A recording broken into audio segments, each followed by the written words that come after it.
So here you are, Mrs. Karimboy for you. I call myself Tabrik C because it was easier on a book like Prisoner, Jailer, Prime Minister, right? However, I can assure you we are married. 35 years. So that's a long, long time. Hello everybody. Can I be heard? Actually, I've really been looking forward to this. I think it's going to be a lot of fun. The opportunity to question my husband with 50 witnesses, all of you. I think that being an author couple is quite an invigorating experience because you start having a very, very strong relationship of the mind. It's not Valentine's Day, but we're still in Valentine's month. So I think as the World Book Trust people told us, this is probably a first time that an author couple is questioning each other. So let's see how it works. Now, Hari will question from you. Otherwise, No. I'm going to ask something very simple to Tabrik, and I hope he gives a straightforward answer. When I read his book, Prisoner, Jailer, Prime Minister, it was in its finished avatar, and I've known him to be a very, very good boy, whatever you make of it, and a very, very sober man, and his character Siddharth Tagore leaps out of the book as a very, very wild character. So is there a side of you that you kept very well hidden? do you mean sexually wild? I don't take those. I don't use that language. That's the gentleman's side. I request everybody who's standing to come and sit because it would be so much nicer. Okay. I can look at you here. So what else? You got something else? Yes, and 7 or 10 questions? I'm not telling you. Okay. Yes, and after this you have to ask me a question. This is my second question. No, I'll ask you now if you want. Yes, please do. Okay, the book that you have written, right, is totally non-fiction. Correct? Yes, And what is in it, it's about your mother. absolutely. With due respects to my mother-in-law, Shahnaz, I want to ask you, have you painted a larger-than-life image of her? Or an actual image of her? Or have you toned down her image of her? Or, my mother, myself, have you put yourself into the book? In her reflection, in a shadow, or not? You know, I think there are no shadows in this book. Everybody is an individual. And what I would like to say is that this book is absolutely a tribute to my mother. It's tinted definitely by a daughter's love and a daughter's vision. I have the immense love and respect for my mother, so it's obviously written with love and respect. It's also, I think, the time in your life that you write a book. I think the perfect time firstly to write a book is when you're in between some peace and some turbulence. But I think this book was written completely at peace. And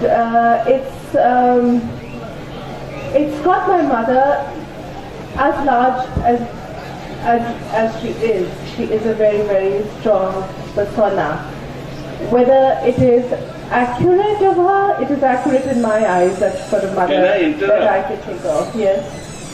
Is there any fiction in it? Because I'm a fiction writer. No, you know, there is no fiction in it. But I have to say that I do not believe that biographies, as a lot of them are, should be left in the libraries or on shelves where nobody reads them. The problem with biographies are they rely on two things.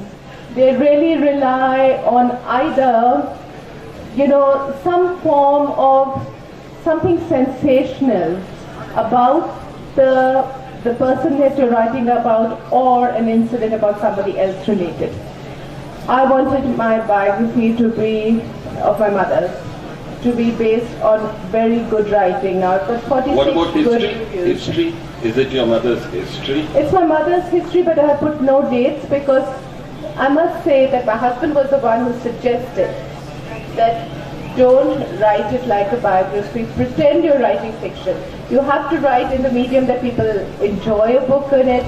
When the Times of India said unputdownable or riveting, I wanted to say, yes, I got what I wanted. I made the biography interesting. But that's supposed to be There's said no to me. fiction in it. That's supposed to be It's a biography, but and not it's for not a fiction. biography. Not for a biography. It's meant to be boring.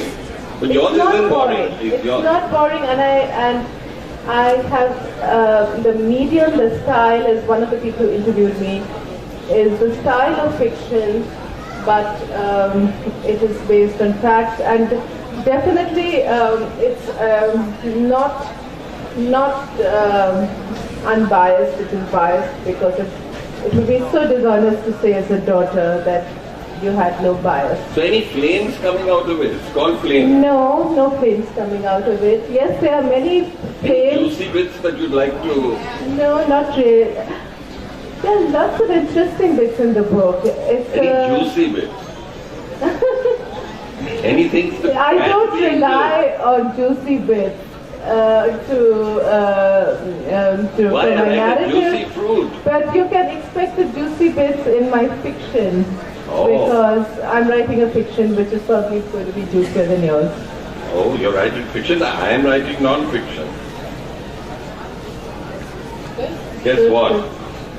Let me know. You know, it's a historical novel. No, not a novel. It's history. After all, what is history? History is his story, right? Unfortunately, history has been written. As a postgraduate in history, I find that history has been written from the perspective. You know, I'm a great believer in women's rights. I am a great believer in women's rights. It's not just belonging to Niloofar that I am. I belong to her, right? But this is a male-dominated society in India. Things are changing, even though we had an Indira Gandhi and we have a Mayawati and we have a Jayalalitha and of course a Mamta. So these are the three women I really admire. Why do I admire them? If you look at each one of them, I mean, again, it's not about politics here. It's about, look at the sacrifices that they have made, right? I'm looking at husband and wife relationships in context with the parameters of this discussion. Look at these three ladies. They have sacrificed their personal lives for a belief, right? A belief in themselves. First of all, that they can do it. Not an easy task for a Mayawati to raise herself, or even a Jayalalitha to come up to what they are. And especially not even a Mamta Banerjee. I mean, she swept Bengal, despite the bad press that all three of them have got. They have got bad press, unfairly so, because I think it's been exaggerated. This is just a male insecurity that comes into the whole picture, right? Because, you know, in a way they are like, not politically so or ideologically so, they are like Narendra Modi. They have given up their